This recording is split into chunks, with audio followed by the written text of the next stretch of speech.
It's the kind of summer heat that clings to your skin, but it doesn't really bother you because it's familiar.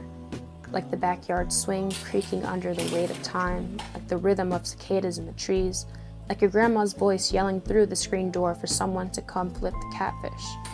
You're back at her house again, in the front yard that she just made you rake. The smell wraps around you first. Cut grass, a hint of charcoal smoke drifting off the old barrel grill, and the sharp, bitter comfort of someone's cigarette burning nearby. Probably your aunt, the one who always slips you a $5 when nobody's looking, the one who tells you you're getting too grown and fixes your plate with extra mac and cheese. It's not the smell of one thing, but of everything. The layers of memory building on top of each other like your aunt's potato salad in the same big glass Tupperware bowl she's brought to every cookout since before you were born. Somebody got the Bluetooth speaker going, probably your cousin who always DJs from her phone. Marvin Gaye in The Temptations slips into Mary J. before jumping into Chris Brown and Neo, and nobody complains.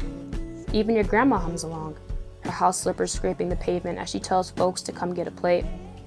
A dominoes game cracks on the fold-out table by the driveway, and somebody yells, "Big Six!" like it's the lottery.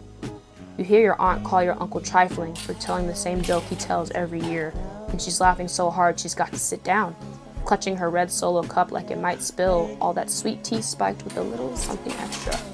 The kids are wild, barefoot and grass-stained, running up and down the patchy lawn like it's their own private kingdom. Beads click at the end of braids.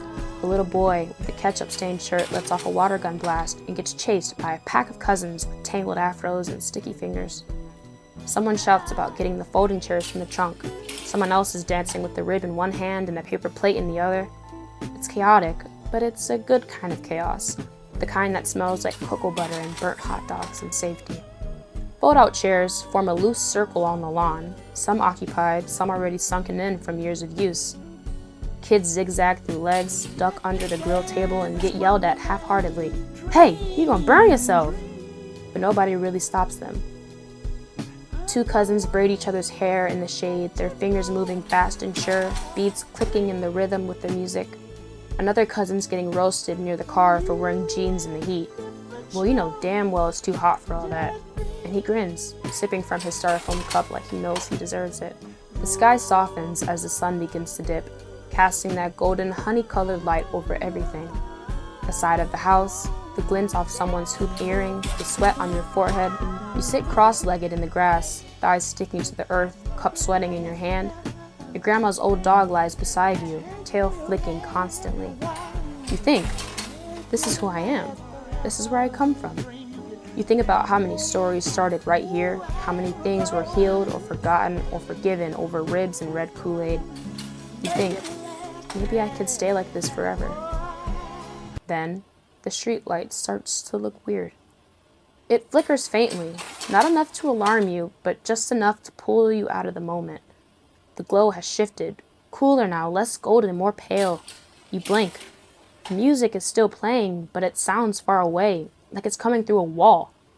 You turn your head, expecting to see your cousin still running wild through the yard, your aunt hollering from her lawn chair, your uncle licking barbecue sauce off his thumb. But they're not there. The domino table is empty, pieces scattered mid-game like somebody just stepped away. The speaker still buzzes, but nobody's near it. The grill smokes gently to itself, unattended, and the red Solo cup your aunt was holding sits upright on the arm of her chair, half full, untouched. You stand slowly, brush the grass from your legs. The cup in your hand is warm now, condensation long gone. The dog beside you has disappeared too. You call his name, soft at first, then louder. But all you get in return is the whisper of wind through the chain link fence and the hum of that crooked street lamp. You walk to the porch. The screen door is closed but not locked.